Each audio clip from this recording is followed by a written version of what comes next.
Welcome to Dungeon Punks. I am Fil Cieplak, and today we will be continuing our Midnighters adventure. And at the table we have... Hey, it's me, Stu Pop. Not your Dungeon Master, but still your podcast dad. Playing Bragi, a.k.a. Cutter, the pickpocket. Maybe drunk, maybe just he's a guy. Just a dude. He's just a guy. I'm Leigh Eldridge, and today I'm playing Yelena, the Blight Doctor, whose moniker has not come up yet.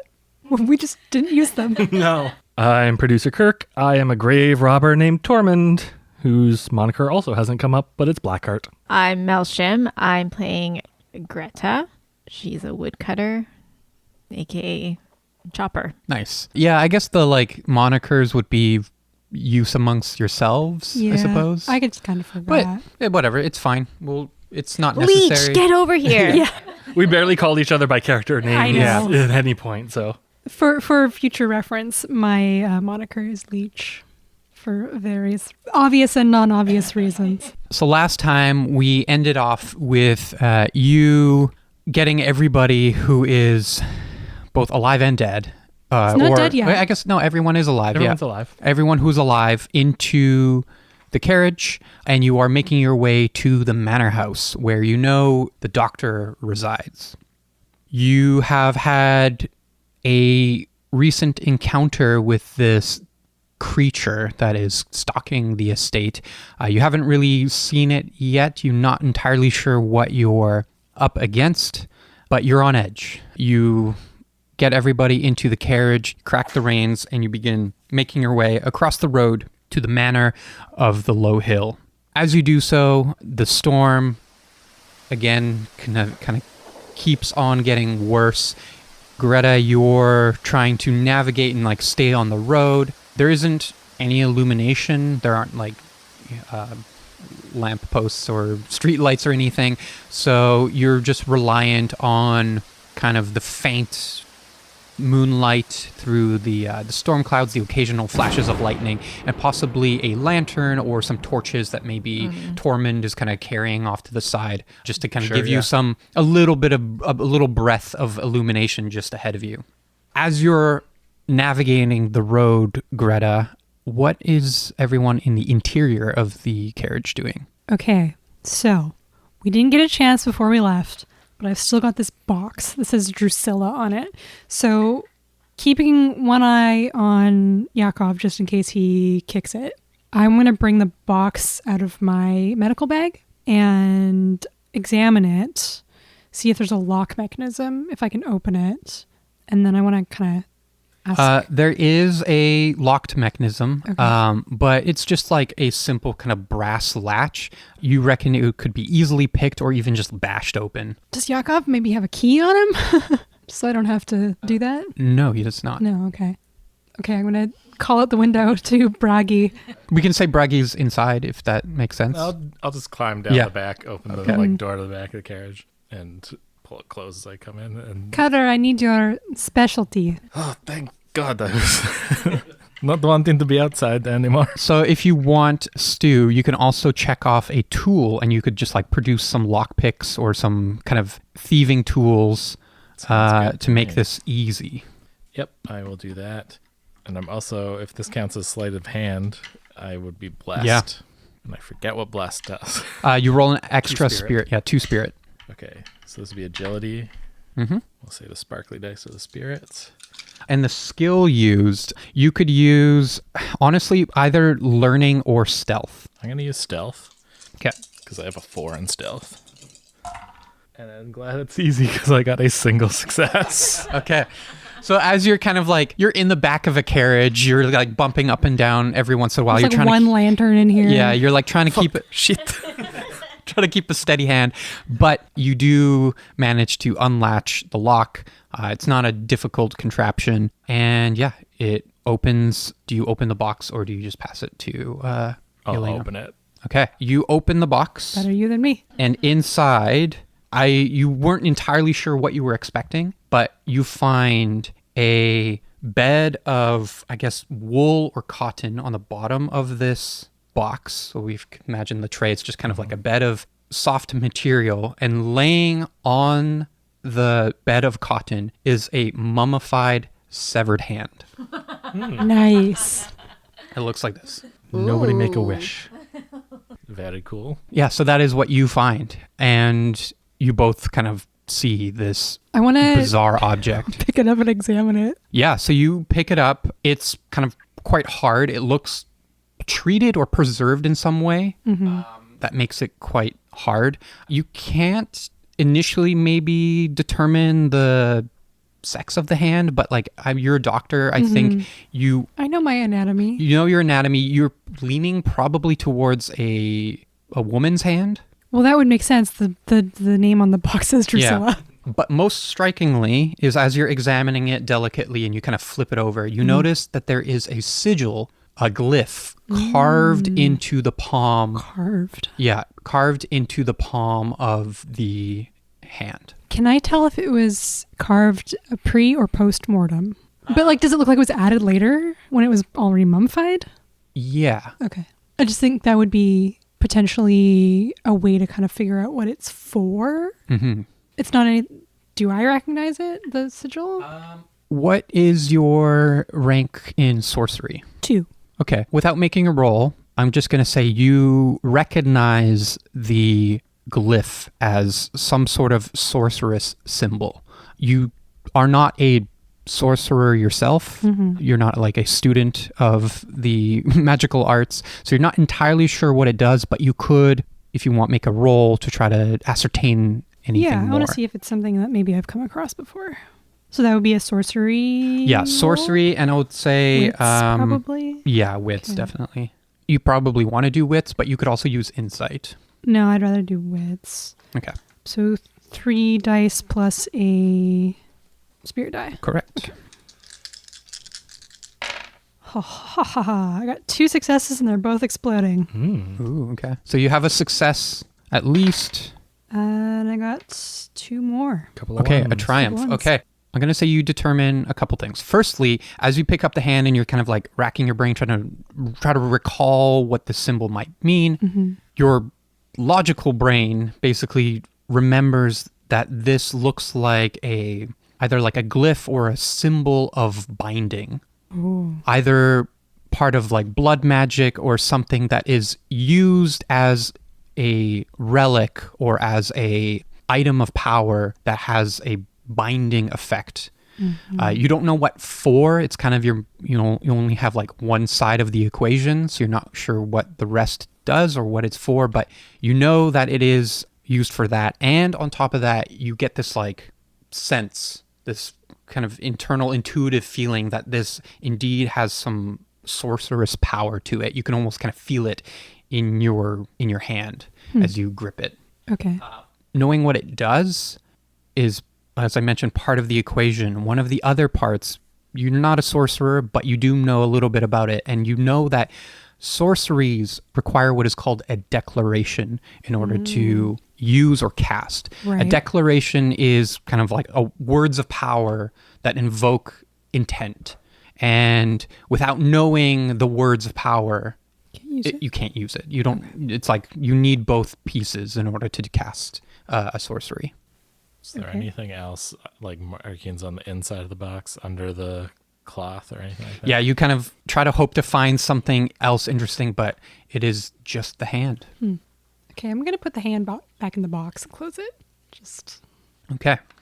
Meanwhile, while you are examining the hand outside, as you're kind of doing your best to stay on the path and navigate towards the manor house, I'm going to say, Tormund, you got pretty high awareness, right? Yeah, I believe so. Yeah. 4. You're also holding the torch. You hear kind of the snapping of twigs in the surrounding trees and underbrush of the forest path that you're kind of navigating down. You kind of snap towards that direction, hold up your torch to try to do your best to see some illumination, to get some illumination, and you see something kind of quickly moving through the trees. Is it an elk? You can't be sure exactly what it is. Your torchlight just doesn't get that far. Okay. But I will say it's definitely not an elk. Right. And you have that foreboding sense that you're being stalked. I don't, because my inside is 1. I guess you piece together quite quickly that you are like, you're being followed, you're being stalked by the creature. Okay.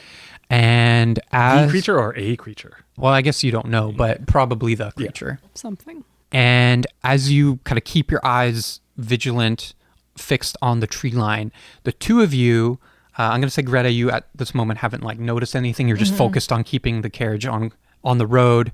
The two of you start to hear what I described to Stu earlier, the sound of like overlapping voices kind of echoing, muttering over the sound of the rainfall. And you kind of catch glimpses of different words in different sounding voices. And at one point you actually even hear like what sounds like Boris's voice. And you just hear him kind of like yelling, and like you just are like immediately you're replaying the scene with him being like pulled through the window, and it's like literally mimicked. It's taking their voices. Yeah. And then you hear like another voice of someone you don't recognize, and Right, then right. another voice, and it's just like terrifying. And Greta, you hear this as well. It just starts to kind of follow you through the woods as you're trying to navigate. And I would like each of you to make a discipline roll using Can I use resolve? resolve. Okay, good. On top of that, Kirk. Is this a defense roll? No. Okay. This is, so discipline is basically like a combination of self-discipline and like also enforcing discipline. So like leadership and things like that. So by using resolve, you're doing like a self-discipline to kind of keep your wits I'm not about. defending my mind. And this is also a sorcery. Oh, okay. I have 1 in discipline and 2 in sorcery. Oh, no, I mean, you have a... Oh, yeah. Item. Sorry. I find it easy to resist the effects of sorcerers because I have a word talisman. I'm assuming it's supposed to be weird, but... It's just spelled the fun way. Exactly. So my resolve is 3, so I roll a spirit and 2 regular? Yep. Okay. And I need to beat 1, which I did not do Okay. at all. Wow. 3, an 8, and a 6. Nope, that's a 9. Okay, so my resolve is I go 2. bonkers and run into the woods. So spirit. You probably just take a stress. And 2 dice. Oh, 2 dice. Okay. And then it's discipline. Yeah. So it has to get 2 or under. Yep. Okay. Also, This thing is real freaky. yeah, so We fucked. you guys are both freaked out. You both... What the hell was that? What the hell was that? You both gain 2 stress. Oh no. Yeah, so these kind of words that you hear just start kind of burrowing into your mind, and you just start kind of freaking out. Uh-oh. I throw my torch into where I think the thing was coming from. Yeah? Okay. You hurl your torch. I'm going to say no roll required, but you just hurl your torch. Out of just like fear and panic. Yeah, out of fear and panic. And you maybe for a moment think you catch a glimpse of whatever is stalking you, but as the torch kind of sails into the tree line, you see the shape kind of run away. And it just kind of disappears deeper into the woods. Maybe it's afraid of fire. And as that happens, the voices kind of disappear. Okay. And we'll say that as the voices abate, you then are pulling up towards the manor house. A kind of not towering structure. It's a kind of 2-storied building, fairly squat in size, fairly squat and like well built, but you know, it doesn't have like multiple towers and turrets and things like that. But as you begin to pull up, and I guess you don't have any illumination at this point. Nope. But even in the darkness, as you get like right up, you know, through the gates and up, you know, around the roundabout and pull up right to the front of the entrance, the two of you notice that the front door is open. And it's just kind of like swinging in the wind. Bad news. Can I do another keen-eyed to attempt to spot tracks or hidden threats? Yes. Okay.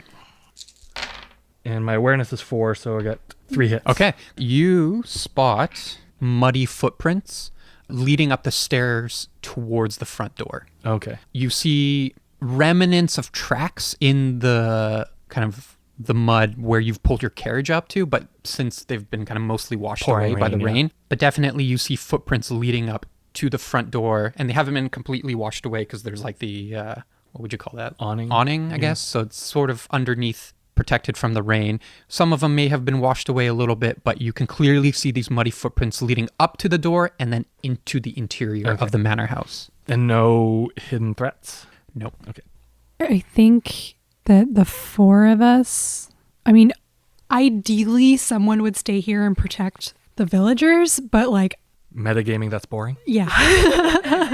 Exactly. Boris has a gun. Yeah. Maybe Boris can just like stay on guard. The NPCs stay in the coach Yeah. with the dog. Yeah. Okay, Boris, take your pistol out.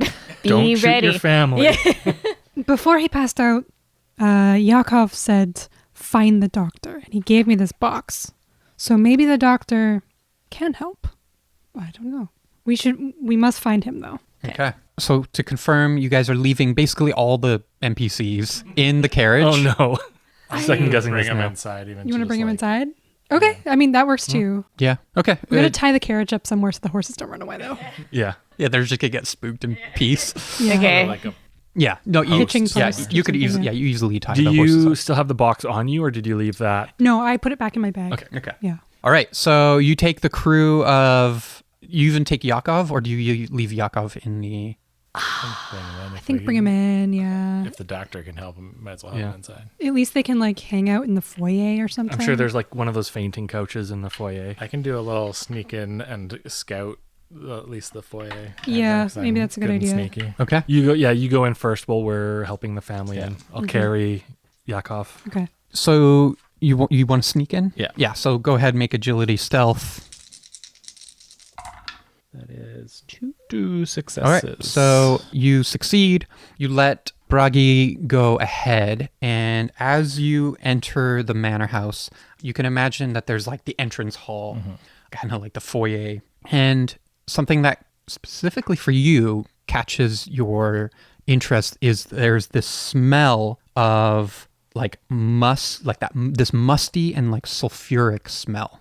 And I'm going to say you don't have to make a roll to anything. I'm just going to say you immediately recognize the smell as gunpowder. It's just kind of like that, sulfuric smell after shots have gone off. Just gonna look for if there's anything like concealed here. Yeah, so your first thing is you look for like any immediate threats. Nothing catches your eye, but the entrance hall of the manor is in disarray. Paintings have been knocked off the wall, side tables and vases have been broken, and you quickly realize that these are signs, especially as a pickpocket, of a struggle and possibly robbery. This is further confirmed by the fact that you see just at the other end of the entrance hall, kind of like leading towards the double stairs that lead to the second floor, and like the awning, I think that's what it's called. Not an awning. The mezzanine? The mezzanine, the balcony looking over the entrance hall. Yeah. You find that there's a body kind of face down at the foot of the stairs, just kind of at the other end of the hall. Just going to step back and poke my head out the door, like not lean away from the mic and say, "Doctor, you are needed inside." Again? I just have this feeling that if we had gotten here before we flipped to 4, that maybe this Yeah. wouldn't have happened. Maybe that's how many people are left living. Oof, maybe. Okay, yeah, I would let Tormund and Greta help with the injured and the useless people we brought with us Yeah. that we can't let die. Yeah. I feel like the little girl's just like clinging on to Greta, and she's just like, get away from me. But she's like, no, protect me. Oh, she's got Baz, the dog. That's true. Okay, yeah, I would hurry inside. Okay. As long as we leave them with the dog, we know they can't die. Yeah, exactly. The dog will protect them. The things seem to be afraid of the dog. Okay, so yeah, you basically get everyone inside. You close the doors shut and Lock them. yeah, you lock the doors and you all see what I had described. Things are in disarray.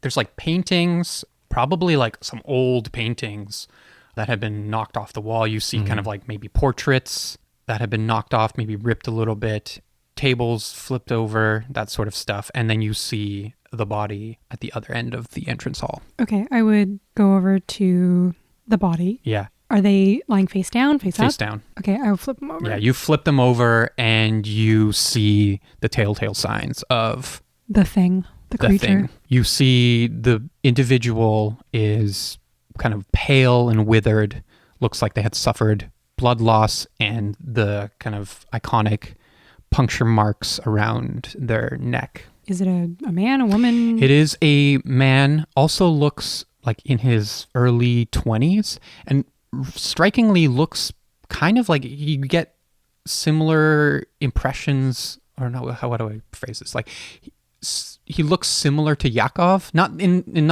a relation sense, but they're wearing kind of like a similar type of attire, and something just kind of clicks where you notice that he's wearing a fur hat, and he's got this like crow feather kind of at the front of his hat, kind of adorned, and you just realize, which at the moment didn't mean anything, but you now remember that Yakov was wearing or is wearing the same hat with the kind of iconic black crow feather. This guy's dead? He is dead. Okay. If there's nothing else like immediately pertinent on his body, I'm going to go back to everybody else and say to Boris and Olga, 1, he's dead. 2, is there anyone else we need to worry about in this village? 3, what's with the hat? He's wearing the same hat as Yakov, I point. The crow feather, is this something we need to know about? So you're asking Olga, right? Is that what you said? Or Yeah, she was the most forthcoming, Yeah. so Boris is there too, but... Olga tells you that she doesn't know the exact meaning of the crow feather hat. However, some of the boys, men and others in the estate and neighboring kind of villages a few years ago joined a militia. And they kind of eventually were disbanded. They were almost like a mercenary group trying to make, their way in life, and eventually disbanded. And some of them eventually kind of, as the mercenary group disbanded, turned to brigandry. And this kind of looks like their uniform, almost in a way. Like, you notice he's also wearing a kind of military styled coat, and the hat in the crow feather might be kind of like a marker of a particular gang or group, what have you. While Olga's explaining that, I'd just like to saunter over to the body and check it for what's on it, possessions, Yeah. anything because I'm assuming you checked like medically, but I'm Yeah. rifling through the pockets. and- Yeah, you find they're carrying a pistol. So if you want a pistol, here's a pistol. Sure. It's useless to Tuck me, it into so... my waistband. And they're also kind of maybe not strewn necessarily, but right beside them, there's like a sack, a bag.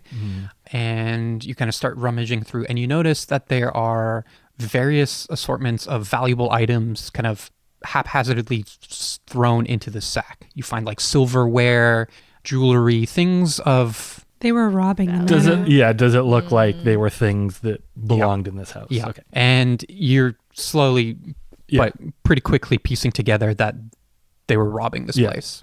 So I yell over, it's not the doctor, it was a thief. Yes, he seemed too young to be the doctor. Quick question. Do the outside carriage people, do they know about the hand? We haven't had that discussion yet, right? I mean, they would have seen me open the Yeah. box, and They're inside with us too. we both Which we inside. can then say retroactively, Yeah. when you opened the hand, it appeared as mysterious to them as it was to you. Okay, yeah. They obviously recognize the name, Yeah. Drusilla, but they've never seen the hand before. Okay. Well, they were the ones that told us who Drusilla is, right? Yeah. Yeah. Correct. Well, he can't tell us anything. Yakov cannot tell us anything. I hope there they did like not do a- something stupid. Bell thing. A bell thing. The you'd pull. Like an entryway bell? Yeah. Like a doorbell? Yeah. I haven't thought A ding about dong it, button. but yeah, probably. Yeah. Or like a bell for servants, kind of? Yeah. That's another thing. The bell you'd ring, like a servant would ring to alert that someone has arrived. Yeah. Yeah, for sure. Tug on that rope. See if anybody comes out. It kind of resonates throughout the manor, but no one answers. Now the question is, do we split up to search the mansion or... Maybe that would be most expedient. But... I mean, like in Yeah. the fiction, that would be most Yeah. expedient. Yeah. But like, I don't know if that would be most expedient. Metagaming. Yeah. How many doors off of the entryway can we just open and look into the room? Yeah, totally. So you find that just immediately flanking both sides of the entrance hall, you see almost like a smoking room on one hand and a study on the other, or no, more of like a library / study. I'm just gonna yell. Doctor! Hello? Anybody here? We've come to help. There is no reply. No reply. Okay. Should we check around like Blood the who is outside? maybe undead. Have been grown some tentacles. So How are you there's here? smoking room, there's the study, and then there's upstairs. There's upstairs. Because I guess you were inspecting the body, so you're pretty close, because the body was at the foot of the stairs. You notice that there are muddy footprints kind of leading up the stairs. I think we should follow the muddy Follow the footprints first. Yeah. I really want to get a look at that study, but Mm. I think this might be the most important thing is finding the doctor right now. Let's go read some books for an hour. Yeah. Slowly tick, tick, tick. So we'll say the NPCs, they kind of hang out at the entrance hall. We specifically tell them to wait by the door. Yeah, and They're then... not too close to the door. Yeah, but yeah, not yeah. it's just Maybe wait in the middle. in the of middle room. of the room. Yeah. Stay away from windows. Every minute call out telling us you're still alive. Yeah, you begin walking up the stairs, and as you get to the top of the mezzanine, you find another body. Crow feathered hat, similar jacket, maybe this time facing up, drained, and dead. Okay. I rifle through the pockets again. You are the grave robber. Yeah, that's exactly It makes why I'm doing it. You... Obviously, they're wearing like clothing and things like that. You're not Yeah, going to yeah. strip them of that. Yeah, no. But you Take find... their boots. Yeah. I do that thing where you pull the boots and put them next to your own feet and compare the size. We don't have time for that, Dorman. We do not have time to find new boots for you. You find some poisons. Ooh, poisons and antidotes. Yeah, you find a collection of like small little vials, and you kind of ascertain that they're likely like a collection of various toxins and their Okay. respective antidotes. I'm going to pull out my dagger and just have it in my hand. Yeah. Okay. Yeah, Just in this case. whole time I might do the same. I have my Warhammer like on my belt, and I don't have it out yet, but I just the whole time I've had one hand on the hammer. Speaking actually of having things out, you also notice that the interior of the manor is mostly dark. The candles or any kind of like lanterns and illumination that would be here are either burnt out Yeah. or were never lit to begin with. At the beginning of this whole thing, Olga and Boris each had a lantern. Yeah. So can we say that we left one with them Totally. and we Okay. have one? Yeah. Because I threw my torch away. Yeah. And so- also like torch inside seems dangerous. Also that, yeah. Yeah. So we'll say you're holding a lantern, and at the top of the mezzanine where the second body is, you notice the footprints kind of like scatter a little bit. They go to various doors, and some of them kind of trace back over each other. It looked like there are multiple footsteps. You notice actually more than the current two bodies accounted for. Okay. And they looked like, they were going from like door to room and that sort of thing.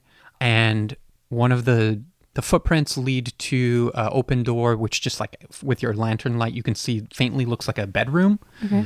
You can just kind of see the bed, just the corner of the bed through the doorway. And then there's another door that leads to what looks like a second study. There's like another like rows of bookshelves that you just catch a glimpse of. And you see the end of what looks like a desk table. Okay. But you're still standing at the mezzanine, so you don't see much else. Is there other rooms? Yeah, there's other like bedrooms. and- bedrooms, and there's like numerous bedrooms, but the footprints don't lead to all of them. They Okay, kind of those are just- the two places. yeah, the those are footprint- like the two places. There might be like another room, we'll say like bathroom that Yeah, yeah. it goes into, but it quickly kind of comes back out. Some of the footprints don't even like go into the room. It's just like up to the door, looking. and then like doors open, and then it circles back. The two main ones that they actually go into are the bedrooms. bedroom and the study. I want to have a peek in this study. Yeah. Okay. I guess you're the lantern bearer, so everyone follows you. Yeah. Can we be like, Wait, I'm afraid of the are there dark. like candles and stuff that are just out? Yeah, totally. Can we be lighting those as we go? Sure, yeah. So you kind of light the candles. You notice that they were probably burning at some point, but have like either been snuffed out or some of them just burnt out completely. But you can kind of like replace them or do your best to Just light the illuminate. ones that are available Yeah. to, and would work. Yeah. As you make your way towards the study, you find 3 bodies kind of in the room. There's a few things that you immediately kind of catch your attention as you enter the study. You find on one face of the wall, there is a desk table with a bunch of kind of papers, journals, letters, that sort of thing kind of strewn across the table. Adjacent to that, there is another desk that looks almost like a alchemical station. There's like a chemistry set type thing with various beakers and vials of liquids and things like that. There's the library itself on one of the faces of the room, and in the middle of the library, there's a cabinet. This cabinet goes from basically almost from the floor to the ceiling, and it's completely open. And it's like ornately carved. It looks like it's been, placed into this section. And there's this like odor emanating from the cabinet. What does it smell like? It smells kind of like rotten. There's a dead thing in there. Like rotten. There's nothing in there though. So imagine it's like doors that swing like this. Okay. And the doors are completely open, so you can see the inside of the cabinet, and it's like there's nothing there. Okay. But it smells. Rotten, like old food, or rotten, like decaying flesh, or rotten, like decaying plant matter. Like there's lots of different ways that things can still smell. That's rotten. fair. I'm gonna say you can't pinpoint it, but it just smells like bad, like really odorous. Smell. So it doesn't necessarily smell like death, because no, weirdly humans are good at picking up the smell of dead stuff. No, so it doesn't smell like that. Okay. Maybe you get kind of the scent of like old blood, like that kind of like irony coppery smell. But for the most part, it just smells like old, like stuff has rotted away. Yeah. Kind of. Like graveyard. Yeah. Okay. Are there any markings on this cabinet? Yeah. As you get closer into the study itself, you notice that on the back of the cabinet, so on the inside? On the inside, there is a glyph carved into the wood. So the same glyph is on the hand? It is. You touch the hand to the glyph? Yeah, you can try. Okay, I get the hand out for you and give it to you. I high five the glyph. Knowing like a little bit about sorcery, I don't think that's going to work, because you need a word of power or some kind of, and I'd probably, after you try this, explain it. Yeah. Well, they're I've doing got a point in sorcery. It was worth a shot. While they're doing that, I check the bodies. Yeah. So While we're doing our dumb experiment. Yeah. I'm just there with my dagger. I was like, okay, what do I Yeah. do? It was worth a shot. Yeah. I Start like running through like the dumb like magic words like abracadabra, Klaatu, Baratu, Nektu, Shazam. as may be expected subconsciously, nothing happens. As you examine the bodies, two of the bodies bear kind of the similar attire as the other dead outside. They are drained. However, the third body, wearing kind of more domestic clothing, wearing like a fine embroidered tunic, is Is it leaning monogrammed? is leaning up against a cabinet kind of near the desk, and are dead with a gunshot wound to the chest. And they seem to be clutching kind of like a cabinet door, almost like as if in their dying, They were. like last dying moments, they were like trying to open this cabinet. I would like to try to open the cabinet. Yeah, it's easily opened. You just kind of, it's like underneath the desk. And as you open the cabinet, you find like pretty mundane items that, you know, you'd use like at a desk, like a letter opener, kind of parchment that is not used. But there's a single vial of a liquid you cannot identify, but it looks like blood. I call for leech. I'm going to give you And this then- card, but you cannot look at it. Just Oh, put it okay. face down. I call for the Dr. Leech, and then I would also like to take the blood, or the vial, over to, because you said there was like a chemistry set type thing. I call the Leech, I call the doctor over to the chemistry set, and then compare what's in the vial to the set, but also compare my poisons and antidotes. If I Yeah. can tell if that's like Did you find the something? poison station. Yeah. Yeah. I found this. in Can the one of cabinet. you give me a wits learning roll? I can. Yeah, you're the like Probably you should, I'm the you know chemistry. Is this medicine at all? No. Okay. No. Can I have more than one specialty? Yes, you can have up to 2. Can my other specialty be chemistry? Sure. Or alchemy? Yeah, totally. Okay. I'm going to say You can't have more specialties. You can have a number of specialties in a skill up to however many ranks you have in that skill. So if you have like 2 ranks in whatever, you can only have 2 specialties. Oh, I can have. You could have up to 4 learning. Yeah. Okay. So that makes, if I use like alchemy and chemistry, whatever, that makes it blessed. Yes. So you roll another spirit die. Cool. Ooh. 4. 1 explodes on my spirit die, so I get. Okay. Get a point of edge. Yeah. I'm just gonna re-roll that. For the listener, if you roll a 0 on a dice, that explodes and you get to re-roll. So that is 5 successes. Yeah. Okay. So that is a triumph. You learn a couple things. Firstly, the substance in the vial, you can't find it anywhere. To you, just at first glance, it literally looks just like a vial of like, viscous blood. Okay. The chemistry sets appear to contain like various alcohols and things like that. You immediately kind of get that smell. Solvents. Yeah. So like you quickly realize that probably it's almost like things were being distilled or like, with your medicine, like made, like when you make tinctures, like you're kind of putting, like mixing alcohol with various other substances. However, something really big catches your eyes. You notice there's a few bottles on the table and they're sealed, but as you kind of like open them, kind of examine them. Do that wafting thing where you smell you stuff. smell them. You immediately maybe kind of like recoil because with your triumph, you recognize the odor as arsenic. Oh, smells like arsenic. Smells like almonds. Almonds, yeah. Oh, Just need to find some old lace around here. Yay. so with that, did I identify what the substance was in the No. bottle? It just looks like blood. It just looks like blood. I do not know what this is, but I fear that is the doctor. I'm gonna, now that like I've been called over, I want to examine the body, the gunshot wound. Yeah, it looks pretty standard. It looks like he was shot in the chest, probably pretty close to the heart.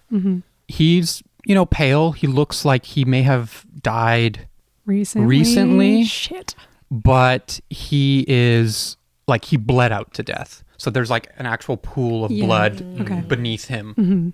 So he wasn't like strangled. No, there are actually no signs of like draining, kind of the bizarre blood loss that you've seen up to this point. He's pale, but like pale as like a dead person. Regular. Yeah. So was he shot here? Yes. In it this looks spot? it looks like he was shot. And he couldn't Here. move. There's no trail of blood or anything like that. There's a small trail of blood from like the desk. He like dragged himself over Yeah. there? Okay. So he was probably shot like near the chemistry table or one of the desks, and he kind of like dragged himself towards the cabinet where you found the vial and then probably died there. It looks like he was trying to get to this vial. Yeah. I really want Maybe to to just some drink kind the of vial. curative. We're sure this is the doctor. Like he doesn't resemble any of the paintings and portraits around here. It's good that you asked that. So you notice on the wall, the study in itself also appears to be kind of like in a little bit of disarray, like things kind of knocked over and such. Signs of a struggle for sure. And you find a couple other paintings. And since you are trying to like match 2 and 2 together, you notice that there's actually a portrait that had been knocked over, and you kind of flip it over and you see it's a portrait of a couple. And you see a man and a woman, kind of the woman is sitting and the man is kind of like standing behind her, kind of like over her. The man does not look like the dead individual. He has like a kind of a fuller beard, kind of well-groomed, whereas the doctor currently that you ascertain is probably doctor is a little bit disheveled. He's got like some mutton chops, but mostly clean-shaven, doesn't look like the same individual.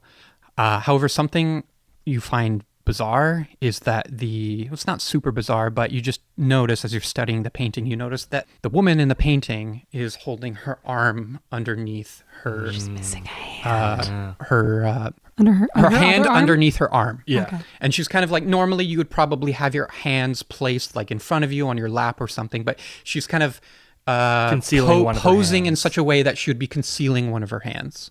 Okay. Is there any like inscription on the painting, on the frame to say? Yeah, there is. You notice that the painting is kind of ripped, and as you're kind of like looking it over, there's a kind of handwritten note on the back of like one of the corners of the painting, and it says, "Flesh is my ally, blood is my communion." Spooky. Huh. That doesn't sound like that doesn't sound like a spell exactly. 'Cause I happen to know from Phil telling me that the spells are always like commands. They're always like imperatives. So that doesn't sound like a spell. Sounds like worshipping. Yeah. Like a sounds like cult some or kind a of- religion. I know so little about Catholicism that I really don't know it. Like, I know what the act of communion is. I have no idea. It's you eat a cracker, and the cracker is Jesus. Yeah. And then you drink And some the wine, and the wine blood. is Jesus. I don't know why. No. What was the phrase again, Phil? Flesh is Flesh my... is my blood. Flesh Flesh is is my my ally. ally. Blood is my communion. Yeah. Huh. Okay, well, I guess we keep investigating, Yeah. and I guess poor Yakov is fucked because the doctor's dead. Ew. So you've explored the alchemy station. There's the cabinet. There was the vial. Yes. And then on the desk itself, there's like kind of Papers. letters, Stuff. notes. Like you see there's like a journal. Yeah, a journal. Oh, Yeah. yeah. Want that. Okay. Let me look at that. So you crack open what looks like very clearly the doctor's journal. Mm-hmm.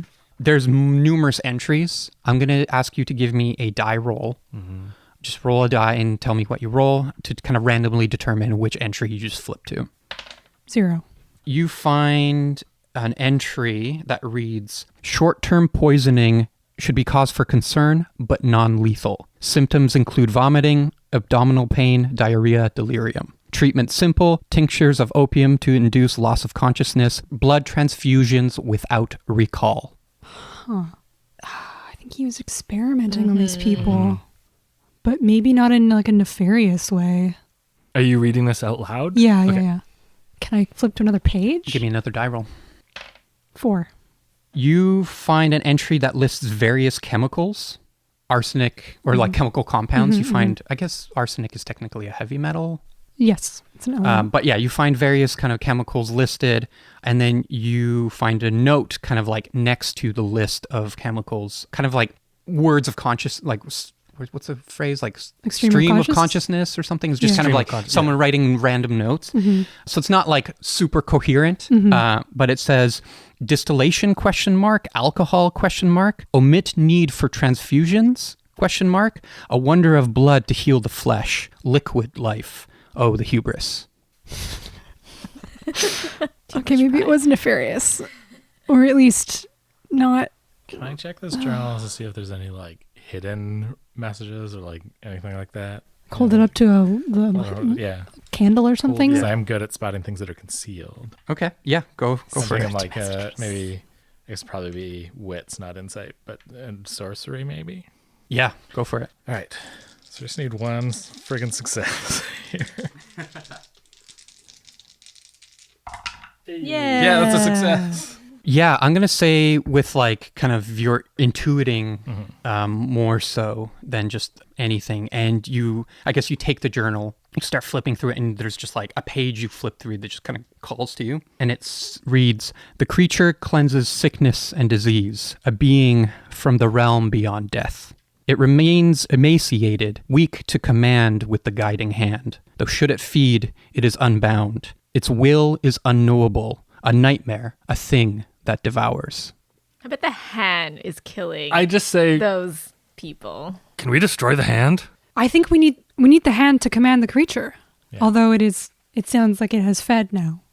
So and if then, only we knew the phrase. And to then at the command. bottom of the thing, you find kind of like a note, and it says, "Behold, thing that devours."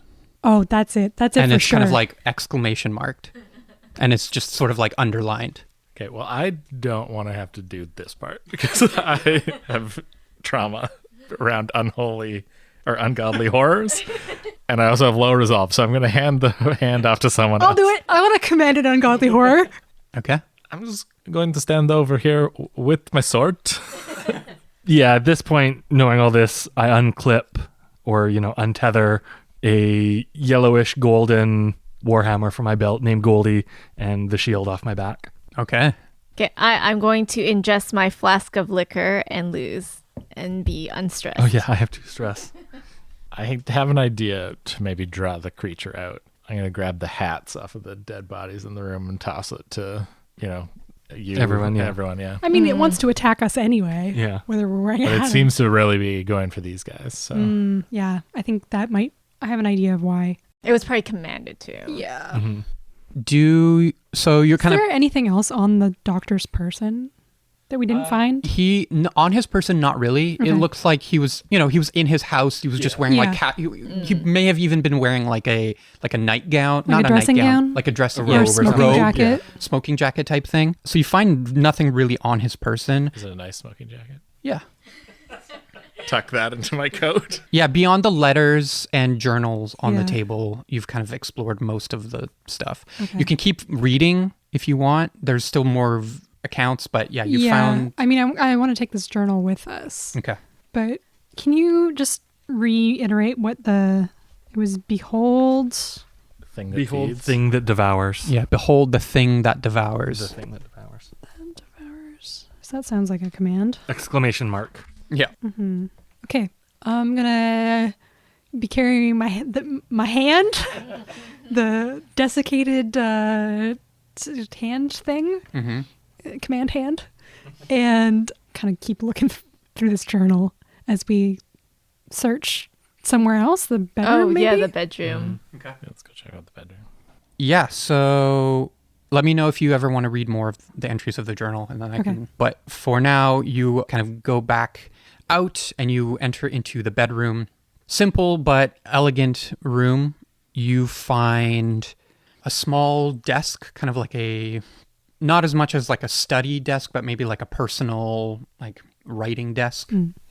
There's a few reading books. Bedroom is like the master. Yeah, bedroom. this would be like the master bedroom. And, pretty extensive and elaborate bed with like the framing. And yeah, you kind of look around. It looks like some of the cabinets and things have been kind of ransacked. They were like all opened, and there's a couple things thrown on the ground, but you reckon that they were looking for valuables and took what they could. And the only thing that necessarily catches your eye is on the table, there's a few letters, kind of like almost piles of letters on the table itself. And there's like a candle that has been snuffed out, and yeah. Do you want to look at those letters? I do have a question that I just thought of about the painting from before. Is Vlad wearing a cloak, and is it the same cloak that we pulled off the monster? Okay. Good question. I'm going to say no, Okay. but you do notice that, because I guess you didn't necessarily inspect the cloak, but we can say that, you had it on your person. You probably had a moment to like take a look at it. You recognize that there was a sigil, kind of like a house, Yep. like a heraldry. Like a crest. There you go. Like a crest that was etched into the section of the cloak. There was no like words or anything. It was just the imagery, which to you didn't really mean much. But you notice when you inspect the painting, it's the same crest. So at the very least, you know that the cloak probably belonged to House Drakov. Okay. I think the monster is Vlad. It's possible, or maybe it was kept in that cabinet. I would like to read another entry of this journal. Okay, go ahead and... 8. Or it's piloting Vlad. A journal entry reads, "In his final days, Vladimir gifted me the hand. Whatever secrets it held, his beloved took to the grave. His wish for me was to do what he could not, and unearth the means to destroy the thing. But I too do not have the resolve. The potential, as he must have once have seen, is too great to be discarded. I cannot. What arrogance. Oh, tragic arrogance." I want to read one of these letters. Okay. They're pretty extensive, so I don't actually have like a verbatim Yeah. thing, but you quickly realize it's a correspondence between Vladimir and the doctor, whose name you ascertain is Victor. Does he have a last name? F. Yeah. His name is Victor Havel. And yeah, it's a series of letters between Victor and Havel, and they basically account Victor's interest in Vlad's history. He lived, Vladimir that is, in Urdel for a time, My ears perk up. where he married his wife, Drusilla, who is an Erdling. Ah, yeah, of course she is. That's an Erdlish name. And this was over 100 years ago. After her passing, he purchased and kind of built up the estate. And by his crest, Victor has determined that Vlad is not an Earthling himself. So the chronology of the accounts must be somehow wrong. And it's just kind of Victor kind of questioning like Vlad, like, how is this possible? This was over 100 years ago. Something must be wrong. Are you the like son? Are you like the second son of the first Vladimir?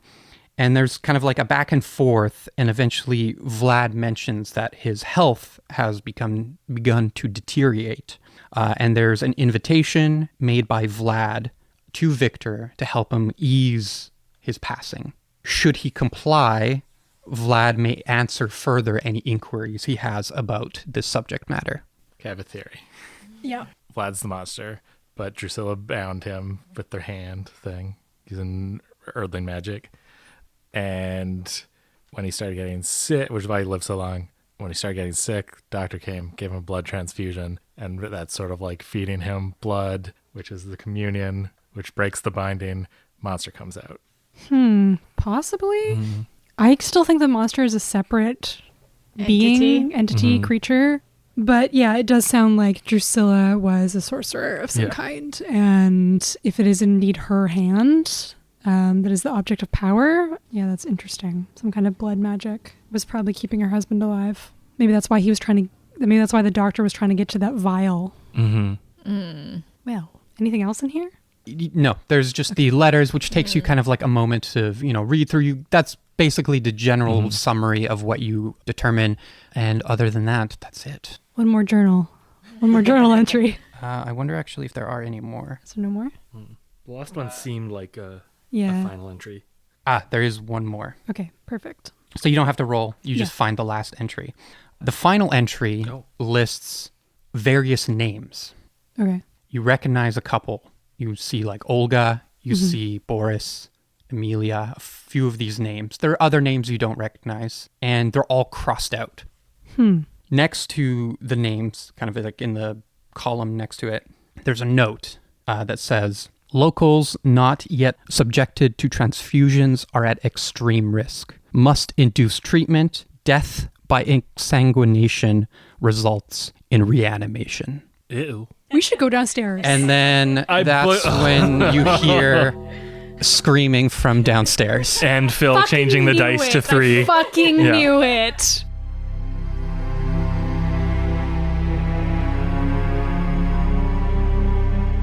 Thank you for subscribing to our Patreon. Hope you enjoyed this episode. For more on the crew of the Archipelago, please follow Dungeon Punks on all of our socials, and make sure to leave a review on your podcast app of choice. Dungeon Punks was produced by Kirk Hamilton for the Podcasts of Doom Network.